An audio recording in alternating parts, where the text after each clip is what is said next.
Bonjour, je m'appelle Tété, je suis auteur, compositeur, interprète, chanteur, guitariste pour dire simplement. Et puis voilà, je suis musicien depuis 20 ans. Je fais de la chanson avec des accents un peu folk, blues. Je travaille pas avec une major. C'est moi qui produis mes disques, c'est moi qui suis propriétaire de mes masters. C'est moi qui produis la musique. J'ai mon petit studio maintenant. Pourquoi est-ce que je suis arrivé à ça pour avoir la liberté. Pour avoir la liberté pour faire plus de musique, plus simplement. Et je pense que j'ai eu la chance d'évoluer à une époque où la technologie le permet aussi. On va pas se mentir, non, aujourd'hui quand je lis une feuille SACEM, je comprends pas tout ce qui est écrit dessus, parce que c'est une vraie grammaire. Par contre, moi, ça me fait penser à la nécessité pour chaque artiste d'être entouré. D'être entouré d'un avocat, d'être entouré d'un comptable, d'un fiscaliste. C'est des mots un peu barbares, mais c'est comme ça qu'on se réapproprie en fait son cheminement. C'est comme ça qu'on reste acteur du truc quelque part. La musique, elle est bien mise à mal. Finalement, on a tout le temps le sentiment que les artistes sont un peu considérés comme des gens qui sont en demande, alors qu'aujourd'hui, les métiers de la création, c'est 3% du PIB. Donc c'est plus que l'automobile. Et ça, je pense que c'est quelque chose qu'il faut qu'on apprenne à dire aussi en tant qu'artiste, parce qu'à force de parler aux gens d'amour et d'eau fraîche, on n'est finalement pas pris au sérieux et quelque part on est notre pire détracteur en faisant ça. Et je crois qu'il y a une nouvelle génération d'artistes qui se prend en main. Donc se prendre en main, c'est quoi? C'est monter sa boîte si on en a le tempérament, c'est rester acteur du truc, c'est lire ses contrats, c'est voilà, et puis œuvrer pour la défense de tout ça. On parle de droits d'auteur, même s'il y a eu une belle victoire récemment, ça reste des acquis à préserver.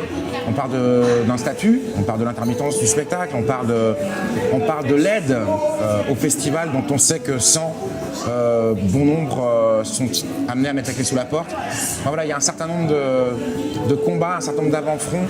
Et c'est vrai que je trouve que la gamme, ce qu'elle fait en termes de sensibilisation, c'est important, en termes de lobbying, puisqu'on peut appeler ça comme ça. Et je crois qu'il faut continuer, parce qu'un esprit à viser en vaut deux. Moi, j'ai effectivement vécu le switch au numérique. Après, moi, j'ai commencé il y a 20 ans. Et quand j'ai commencé, l'industrie était déjà sur le déclin. C'était déjà le début de la fin. Maintenant, je crois que cette histoire de passer de royalties physiques aux royalties numériques, c'est encore une fois les artistes les dindons de la farce. Pourquoi? Parce qu'un mauvais contrat en physique, tu avais 7% de royalties sur le prix de gros hors taxe. Tu vois, je suis très précis, je suis très technique. Aujourd'hui, encore une fois, voilà, et je vais être dans l'approximation, mais il faut faire quoi 1000 streams pour avoir un équivalent, une vente ou quelque chose. Alors c'est 1000 ou 1500.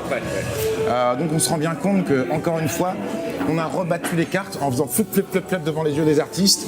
Et puis comme ça, il y a des types dans l'équation qui se disent voilà, pendant 4-5 ans, avant qu'il y ait une fronde sociale, je vais me gaver. Ce qui fait qu'aujourd'hui, faire un disque, c'est ce qu'on appelle vulgairement un produit d'appel. C'est une carte de visite dont tu sais qu'elle va au mieux te rapporter ce qu'elle t'a coûté. Par contre, après, c'est tout ce qui se passe derrière. C'est si t'aimes la scène, si tu viens de là et que ça te permet de faire une belle tournée, c'est déjà beaucoup. Après, moi, c'est ma manière de voir les choses parce que je suis un peu à l'ancienne. Tu vois, au bout de 20 ans, je parlais hier avec des jeunes DJ.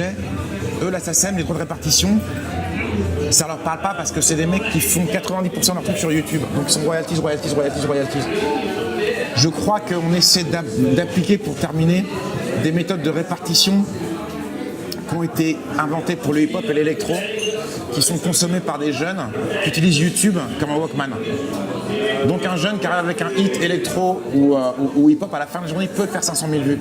Mais un artiste qui, à 10 ans, faisait 100 000 albums, ne fera pas 500 000 vues ou 10 millions de vues sur YouTube.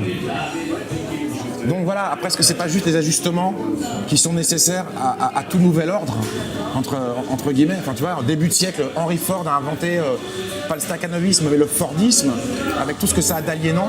Et puis voilà, les mecs qui se sont battus sur 60-70 ans pour avoir des droits sociaux, avoir une mutuelle, pour qu'il y ait un SMIC, pour qu'il y ait... d'où l'importance de structures comme la gamme. Je crois que maintenant, le modèle économique est en train de se construire. Mais il faut que nous, on soit acteurs de ça aussi, parce que finalement, c'est nous, en fait, tout ça.